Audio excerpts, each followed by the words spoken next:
folks, and welcome back to the crazy train of fraudadang. It's been a few days since I made a video for you all, and those two videos actually did quite well. I'm trying to boost up to 3,000 viewed hours, so if you know of anybody, even if they don't want to subscribe to the channel, they don't mind just clicking on the button and let it run through, I would appreciate you letting them know and asking them to do that. But I hope everything has been well for everyone out there. If you haven't been, give us a comment in the comment section, and we'll say a prayer for you or have someone do it. Anyways, tonight we're going to have another exposure video for you, something we haven't done in a few weeks, and we're going to feature the honest citizen, Mr. Trent Matthew Gattazzaro of Jonesboro, Arkansas.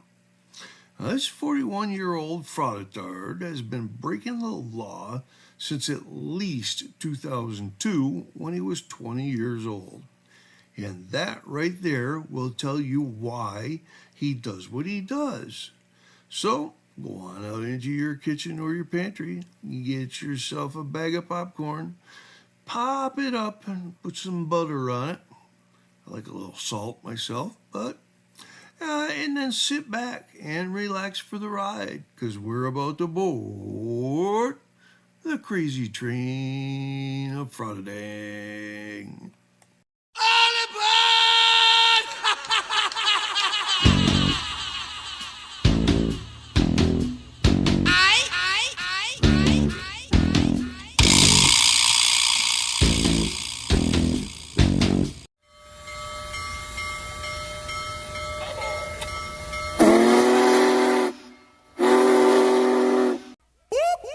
That's the sound of the police. That's the sound of the beast. That's the sound of the police. That's the sound of the beast. That's the sound of the police. That's the sound of the beast. That's the sound of the police. That's the sound of the beast.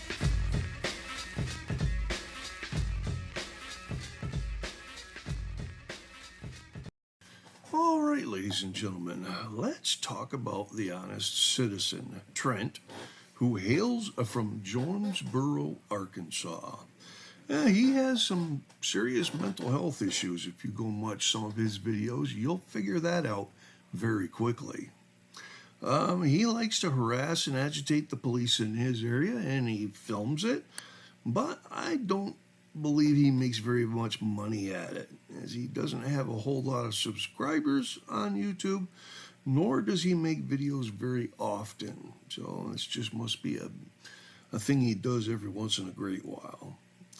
So I wanted to show this little clip that I got right here from Lucid's Lair channel. If you're not a subscriber to her, you should be. She doesn't, I don't believe she has any law enforcement experience that I know of, but she's great with her dialogue in her videos. That is right on the money, to be honest with you. So check out the cojones on this 41-year-old unemployed piece of trash. Hi. I don't know, you tell me. What's going on? Then can you move along, please? No, can you please move along? This is private property. I live here. Yeah, as a matter of fact, I'm a tenant that gives me landlord capabilities. Could you please exit my driveway? Then bring out a sergeant right now. Go tell my girlfriend to call Miss Carla. They're doing it again. Call Miss Carla? Yeah, tell Barbie to come out here, call Miss Carla. They're on my property. They have no reason to be here. They need to leave. They can go on the road where it's public. So this idiot thinks that just because he's a tenant at the apartment complex, that gives him the right to tell the police, of all people, to get off the property. Isn't he so special, folks? It must be he doesn't know the law. If he doesn't know that not owning the land or not being the true landlord or a designee of either of those two, then he doesn't have the right to tell anyone to leave. That's why it was so satisfying to watch that officer just roll the window up on him. So, this is what you all have been waiting for. Let's check out the criminal history of the honest citizen. So, Trent has 13 vehicle and traffic violations, which I've decided to forego this time around. Just in the interest of, a lot of people complain that they're in there even. To me, it just shows, a propensity for wanting to break the law. And 13 traffic tickets at his young age of 41, quite a few actually. Anyways, the first crime I can find on him was back in July of 2002. He was 20 years old. He was arrested for battery. He was arrested as Jason Lawrence, which is used to be his name, out of Hernando County, Florida. He was charged with battery. If I already said that, I'm sorry. And he ended up with getting pretrial diversion and paid a $200 fine. And we go ahead just a few months, in October of 2002, he's charged with battery domestic violence, also in Hernando County. He was found guilty in June of 2004. He was found guilty, runs concurrent with the above sentence that's up above, except for he got a $476 fine with this case, of which he still owes $76. Now we go ahead a year, 14 months, and he picked up a battery domestic violence charge again, and he also picked up a possession of paraphernalia. He was found guilty on those charges in June of 2004.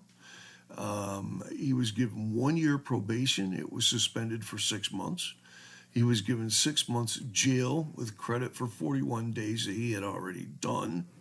And he was given a $384 fine and court costs, which he has never paid.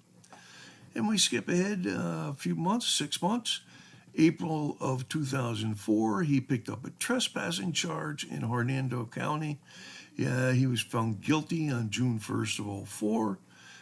He was sentenced to 40 days in jail, which was time served, and a $108 fine, which he has never paid. And we go ahead just 5 months, and in September 2004, he was charged with grand theft between $300 and $20,000, which was a felony out of Hernando County, and they ended up dropping that charge. On the same day, he was picked up for petty larceny, which was less than $100, also out of Hernando County, and they dropped the charges on that one. Then we go, he picked up 2 more charges in Hernando County that day. He was charged with possession of marijuana, less than 20 grams, and possession of paraphernalia, both of those misdemeanors. He was given 4 days in jail that he had already served, and a $185 fine, which he has not paid in 20 years. So, I'm going to go to the next page here, and on 1/26/05, he was charged with grand theft, $300 to $20,000, and that was a felony out of Hernando County, and the charges on that were dropped. We go ahead just a few months to March of 2005. He picked up another battery and domestic violence charge out of Hernando County. It was a misdemeanor, and in May of that year, the charges were dropped. We go ahead almost 2 years, or over 2 years actually, and on October of 2007, he was picked up for making a false 911 call, which was a misdemeanor out of Hernando County. He was found guilty in July of 2008. He got 1 year probation, a $410.50 fine, and court costs, which surprisingly he paid that one, but hasn't paid the others. We can go ahead almost 3 years, 2 years and a few months. He picked up another domestic battery charge. This was on a assault on a person 65 years of age or older, a felony out of Hernando County, Florida, and the charges were dropped. Oh, and we go ahead 8 months, and it appears he did it again. We have an assault on a person 65 years of age or older, 2 counts out of Hernando County, Florida. Those were misdemeanor charges, though, and they ended up dropping both charges. I'm not understanding how this is happening other than his intense mental health problems. I think has a lot to do with it anyways. So I need to sneak this information in here because I forgot it during the original video making. In July of 2012, Trent was arrested for battery domestic violence, which was a misdemeanor. He used the name Harry Potter. That actually shows up on the court paperwork. That was out of Pasco County, Florida. On January 3rd, 2013, he was found guilty. He was given probation, a $1,222 fine and court costs, which he has never paid. And his probation was terminated in August of 2013, and he was resentenced to 4 months in jail. So just 4 months later, in November of 2012, he picks up another battery and domestic violence charge out of Hernando County, Florida. And on 12/3/2012, they dropped the charges. And that is most likely going to be that he was attacked by a jail deputy and was punched in the head. So I think they dropped the charges so that he wouldn't sue or anything like that. So he was a good boy for 12 months or 8 months or so, something like that. May of 2013, he's picked up for dealing in stolen property, a felony out of Hernando County, and defrauding a pawnbroker, a felony, also out of Hernando County. And in June of 2013, he pled guilty. He was given 11 months and 29 days in jail with a 20 days credit for 20 days. He was given a $1,120 fine and court fees, which was sent to collections in September of 2016. And it looks like he finally paid that off in February of 2022. 9 years later. So we're going to go on to the next page now. And this is the last page right here, folks, I promise. So he was picked up in, he moved actually somewhere 2018, 2019. Trent decided to pull up his stakes, and he ended up in Jonesboro, Arkansas, of all places. Anyways, on December of 2019, he was arrested for terroristic threats in the first degree, a felony, and they dropped the ball and dropped the charges. We go ahead just 5 months, and in May 20th of 2020, he picked up 2 charges, a disorderly conduct, which was a misdemeanor, and a resisting arrest, which was a misdemeanor. And they did a 50-50, folks. They dropped the resisting arrest if he would plead guilty to the disorderly conduct. And he did that. He pled guilty to the disorderly conduct and was fined a whole $50. And that is the last thing I can find on him from 4 years ago. So we're going to go back to 2003 for a civil case. It was a domestic relations family court case, a petition for a name change. Now it seems, I believe I told you earlier, that he used to have another name, Jason Lawrence, and he wanted to change it. So he took he didn't take his father to court, but his father is the one that ended up giving permission in court. And he ended up changing his name to Trent Matthew. no clue why, and there was nothing in the court case as to why. Just that he was requesting it, and they gave it to him, probably because he paid him $400. So, and then we're going to go ahead a couple of years. He's got his first paternity case in April of 2005. Elizabeth Boyd actually filed a petition against him for paternity and child support. It was they found out that Trent was the father.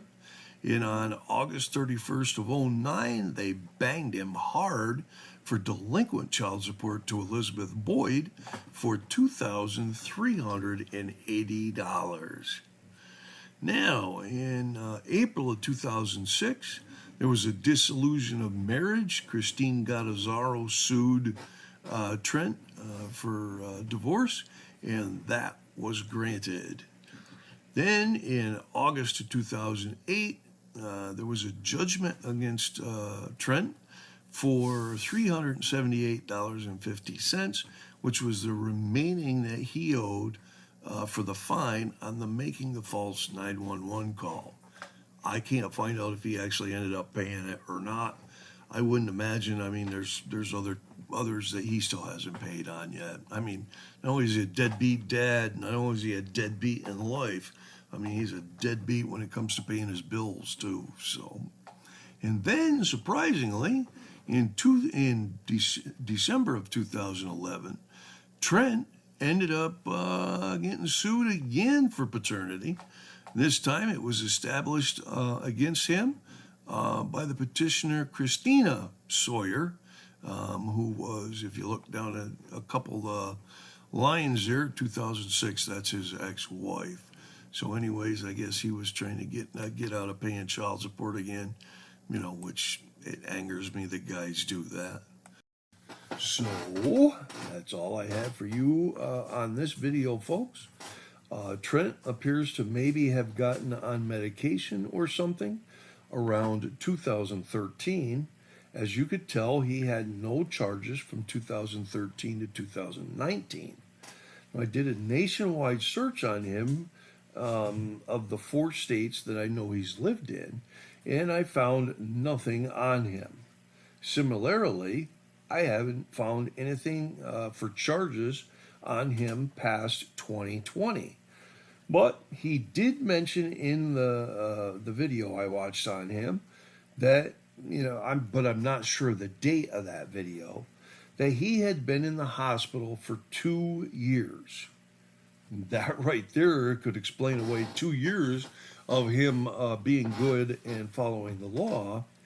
And if they got his medication changed and or regulated, that might account for the rest of the time up until now. I mean, I don't mean any ill will against anyone. And I sure hope he gets all the help that he needs. Now, my last video, which had statistics in it, was taken down because of the crybabies, the Rankin clan. They were butthurt because I completely exposed them for the frauds that every single one of them in the group are. Now, isn't it interesting that First Amendment news reporting is okay for one group of people, but it's not okay when someone else does it to them? They are cowards and they are true hypocrites, and I shall call them out every single chance that I get. Now, I don't remember the statistics for that video, but today I can bring you the sad reality of 116 officers losing their lives in the line of duty so far this year. And we still have 2 full months to go until the end of the year. Now, I believe, sadly, that we will go over last year's total of 147 line of duty deaths.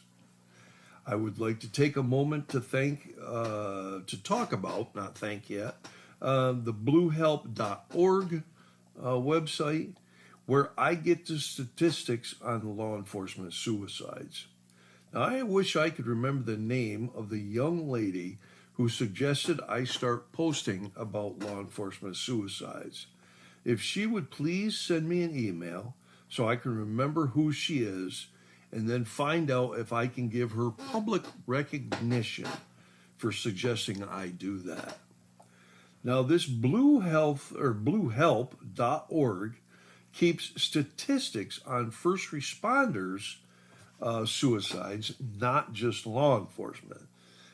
I just do law enforcement because that's the genre of the channel.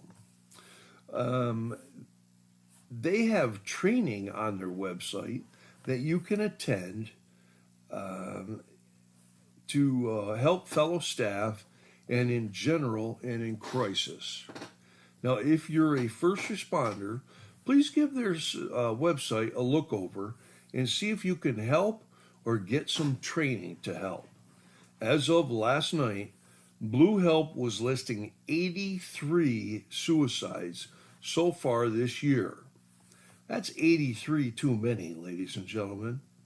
I have known quite a few over the last 37 years that have taken their own life. I've even had a few people I would call friends who committed suicide.